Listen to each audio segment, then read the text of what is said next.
Coba jujur, ketika Anda mendengar kata payudara, apa yang langsung terlintas di pikiran Anda? Feminitas, keindahan, mungkin fungsi biologis. Tapi saya yakin 99% dari Anda tidak akan pernah berpikir kanker payudara pada laki-laki. Ini adalah salah satu mitos kesehatan paling berbahaya yang tertanam dalam masyarakat kita. Kanker payudara adalah penyakit wanita. Mitos ini bukan hanya salah secara anatomis, tapi juga mematikan secara statistik. Karena ketika seorang pria merasakan benjolan di dadanya, respons pertamanya adalah menyangkal. Ia menganggapnya sebagai otot, lemak biasa, atau benjolan yang tidak penting, karena mana mungkin cowok kena kanker payudara? Payudara gue kan cuma rata. Tahu gak sih lu, jaringan payudara pria dan wanita memiliki cetak biru embriologis yang identik. Laki-laki memiliki aset yang sama berbahayanya, hanya saja dalam versi yang tidak terpakai. Hari ini kita akan melakukan deep dive yang sangat penting. Kita akan bongkar mengapa kanker payudara pada pria itu bukan mustahil, mengapa ia sering didiagnosis terlambat, dan faktor-faktor ilmiah yang membuat aset ini bisa berubah menjadi bom waktu. Sebelum kita masuk ke lapisan terdalam anatomi dan genetika, saya meminta Anda melakukan sesuatu yang sederhana. Tekan tombol subscribe sekarang juga. Mengapa? Karena topik seperti ini yang jarang dibahas, kompleks, dan tersembunyi di bawah lapisan stigma membutuhkan perhatian serius.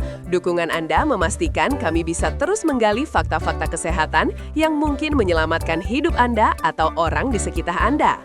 Fakta keras, kanker payudara pada pria itu langka, sangat langka. Angkanya hanya sekitar 1% dari semua diagnosis kanker payudara global. Tapi justru kelangkaan inilah yang menjadikannya silent killer. Bayangkan ini, jika sesuatu itu langka, kesadaran publik rendah. Jika kesadaran rendah, diagnosis terlambat. Dan dalam onkologi, keterlambatan adalah perbedaan antara prognosis yang baik dan perjalanan penyakit yang tragis. Pria cenderung didiagnosis pada stadium lanjut, stadium 3 atau 4, dibandingkan wanita, dan hasil akhirnya, tingkat kematian yang secara proporsional lebih tinggi. Untuk memahami bahaya ini, kita harus kembali ke dasar. Mari kita mulai dengan pelajaran biologi cepat. Mengapa pria bisa terkena kanker payudara? Jawabannya ada pada embriologi. Saat kita semua berkembang di dalam rahim, tidak ada perbedaan gender pada tahap awal perkembangan jaringan payudara. Baik pria maupun wanita, kita semua memiliki cikal bakal payudara yang terdiri dari saluran susu ducts dan sel-sel stroma pendukung. Pada wanita, setelah pubertas, dorongan hormon, terutama estrogen, menginstruksikan jaringan ini untuk berkembang penuh. Saluran susu memanjang, dan yang paling penting, kantung-kantung penghasil susu yang disebut lobulus mulai berkembang. Ini adalah pabrik susu yang siap untuk beroperasi. Tapi bagaimana dengan pria? Pada pria, karena tidak ada lonjakan estrogen yang signifikan dan adanya dominasi testosteron, perkembangan payudara terhenti.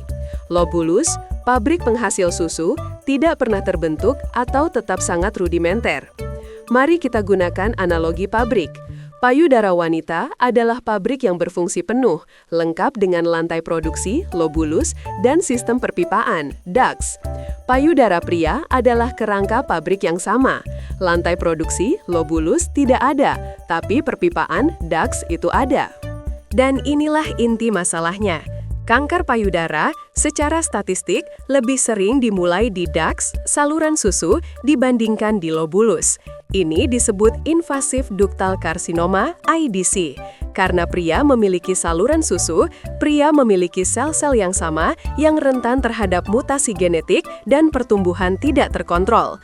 Kanker yang paling sering menyerang pria adalah IDC, jenis yang paling umum pada wanita. Lalu, mengapa lebih berbahaya pada pria? Ini kembali ke anatomi fisik. Jaringan payudara pria sangat tipis dan dekat dengan dinding dada. Hanya ada sedikit lemak pelindung. Ketika sel kanker mulai tumbuh di saluran tipis itu, ia tidak punya banyak ruang untuk berekspansi sebelum mencapai otot dada, tulang rusuk, atau menyebar ke kelenjar getah bening di ketiak. Dengan kata lain, kanker payudara pria cenderung lebih cepat invasif karena jarak tempuh penyebarannya jauh lebih pendek. Ini adalah race against time yang jauh lebih brutal. Jika secara biologi pria sama rentannya, mengapa kesadaran ini hampir nol? Kita masuk ke ranah yang lebih kompleks, sosiologi dan psikologi maskulinitas. Dalam budaya kita, kanker payudara adalah tragedi feminin. Ketika seorang pria menemukan benjolan di dada, dua hal besar menghalanginya mencari bantuan. Penolakan pribadi. Pria sering mengasosiasikan benjolan dada dengan hal-hal yang maskulin, cedera saat olahraga, penumpukan lemak karena kurang fit, ginekomastia, atau tegangan otot. Ide bahwa itu adalah kanker payudara dianggap absurd, bahkan memalukan. Rasa malu ini berakar kuat pada anggapan bahwa penyakit ini secara fundamental mengurangi kemaskulinan mereka. Studi menunjukkan bahwa waktu rata-rata antara seorang pria menemukan benjolan dan akhirnya menemui dokter bisa mencapai 12 hingga 18 bulan, sebuah periode kritis di mana sel kanker berpotensi menggandakan diri berkali-kali.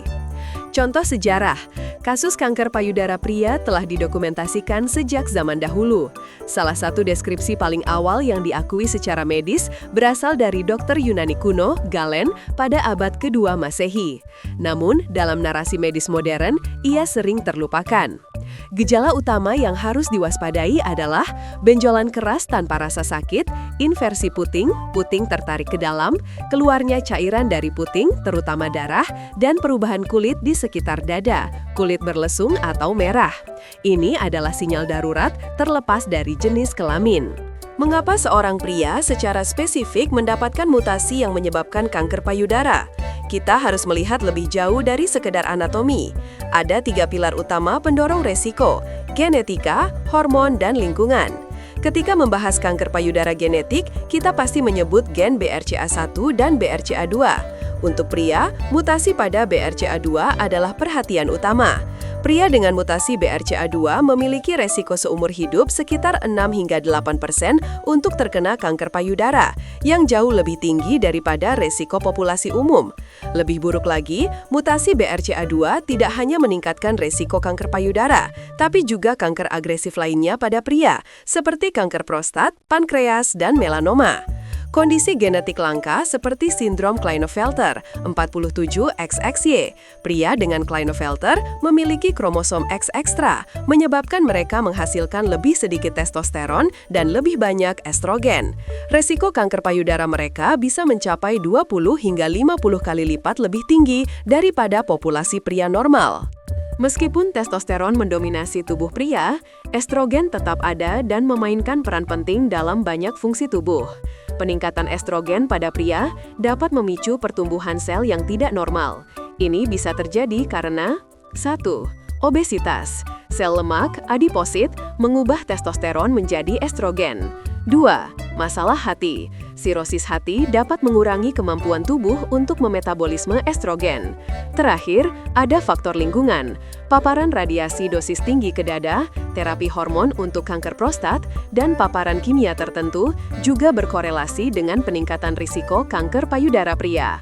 Kita tidak bisa lagi hanya fokus pada gaya hidup dan mengabaikan cetak biru internal. Genetika dan hormon adalah komandan tersembunyi yang menentukan kerentanan. Kita telah melakukan perjalanan dari cetak biru embriologis yang identik melalui terowongan stigma sosial hingga ke inti genetik pada mutasi BRCA2.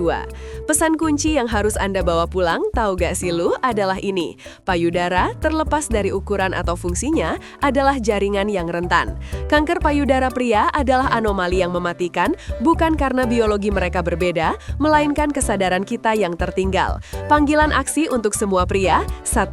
Lakukan pemeriksaan diri. 2. Ketahui riwayat keluarga Anda. 3. Abaikan stigma. Jika Anda menemukan gejala, segera temui dokter. Jangan biarkan rasa malu menjadi penentu hidup Anda. Kanker payudara tidak mengenal jenis kelamin. Ia hanya mengenal sel yang bermutasi.